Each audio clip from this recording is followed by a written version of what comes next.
నమస్కారం, సలాం అలైకుం. ఇది మనం ప్రతి సంవత్సరం ఆనవాయితీగా నిర్వహించుకునేటువంటి కార్యక్రమం ఇది మీటింగ్ అనేది. ఇందాక పార్థాన్న ఎందుకు మాట్లాడుతానంటే వాళ్ళకంటే ముందే పార్థాన్న మాట్లాడుతూ టెంపుల్ ముందర ఒక కాలువ కట్టినారు, మనం దాన్ని అలౌ చేద్దామని. అది ఇక్కడ డ్రాప్ చేయండి దయచేసి. మీరు కూడా పిల్లలు దాని మైండ్లో నుంచి ఈ సంవత్సరం తీసేయండి. ఇది ఊరిది, మనందరికీ బాధ్యత ఉంది.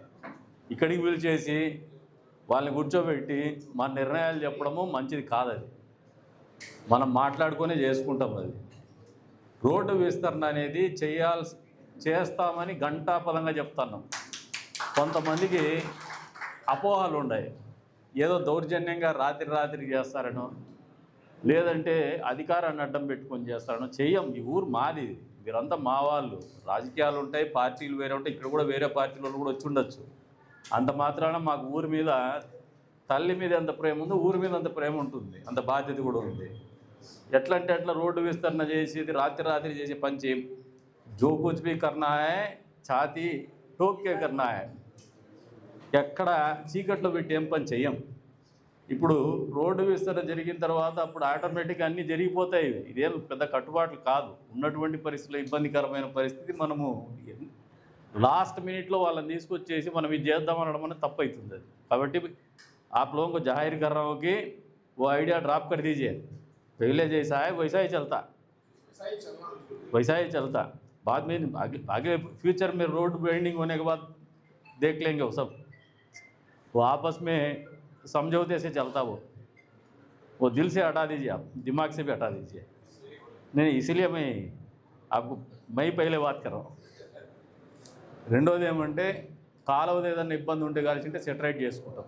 ఎట్లా టైం ఉంది కాబట్టి లేదు, నేను సెటరైట్ నేనే చేపిస్తాను, ఆ బాధ్యత నేనే తీసుకుంటాను. వాళ్ళతో కాలేదు, నేను చేపిస్తాను. అదేం చేయించాలో చేపిస్తాము.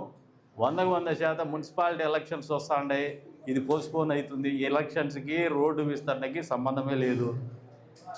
ఎలక్షన్లు వచ్చినా ఇంకోటి వచ్చినా మాకు ఒక బాధ్యత ఉంది. ఊరికి సౌకర్యాలు మెరుగుపరచాలనుకుంటున్నాం కాబట్టి రోడ్డు విస్తరణ అనేది చేయాలని నిర్ణయం తీసుకున్నాము, చేస్తాము.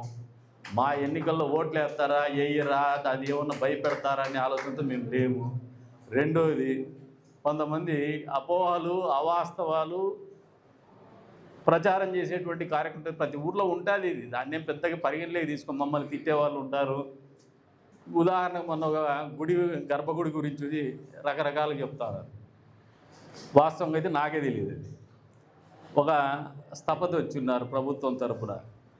ఈఓ గారు నా దగ్గర వచ్చి కలిసి, స్థపతి గారు వచ్చినారు, గర్భగుడి కూడా శిథిలావస్థకు చేరుకుంటుంది, దాంట్లో ఇంటర్లాకింగ్ సిస్టమ్ ఏదైతే ఉందో అది దెబ్బతింటుందని అంజన్ స్వామిని పిలుచుకొని వచ్చి మాట్లాడితే, నాకు తెలియదు స్వామి, పెద్ద స్వామిని అందరినీ మాట్లాడి చేద్దామన్నాం, కానీ మేము ఎక్కడ మీరు చేసేయండి నేను ఉంటాను కూడా చెప్పాలి. నాకు తెలియదు. ఫస్ట్ ఆఫ్ ఆల్ నాకే నాలెడ్జ్ లేదు. అది వాళ్ళు నాకు పోస్ట్ చేస్తే నేను దాన్ని ఏ రంగా తీసుకుపోయారంటే నిధుల కోసం చేసేసి గర్భగుడులు చేస్తాననే దానికి వచ్చినారు. యా నిధులు ఉన్నాయి మాకైతే తెలియదు.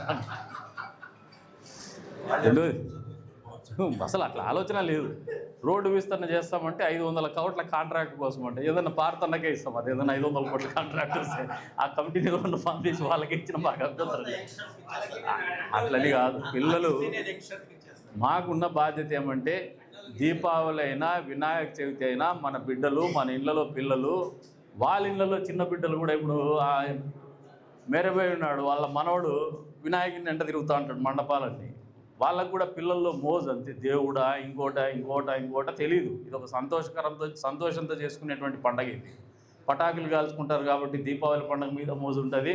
వినాయకుడిని చూస్తానే పసిపిల్లలు సంతోషం అనేది తెలియకనే వచ్చేస్తుంది. ఆ విగ్రహం కానీ ఆ ఆకారం కానీ చూస్తూనే పిల్లలకు ఒక ఉత్సాహం వస్తుంది. ఆ డీజే కానీ ఆ పాటలు కానీ వాళ్ళకు ఒక జోష్ తెప్పిస్తూ ఉంటుంది. కాబట్టి అందరి బిడ్డలు చేసుకునేటువంటి పండగ ఇది, అందరూ సంతోషంగా చేసుకునేటువంటి పండగ. కాబట్టి ఆ సంతోషానికి దూరం కాకుండా చూసుకునే బాధ్యత మాది.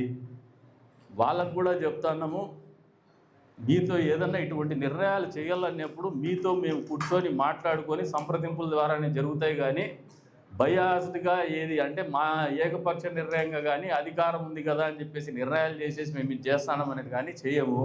ఎందుకంటే ఊరిది, ఊర్లో అందరూ కలిసిమెలిసి ఉండాలనేదే మా బాధ్యత ఇది. కాబట్టి దాన్ని ఆ వాతావరణానికి భంగం కలిగించే పనులు మేము చెయ్యమని చెప్పేసి మీకు అందరికి కూడా తెలియజేస్తున్నాను. మీరు ఇంకా ఏదైనా మాట్లాడితే మీరు ముస్లిం పెద్దలు కూడా మీరు మాట్లాడిన తర్వాత మిగతా విషయాలు మాట్లాడుకుంటారు.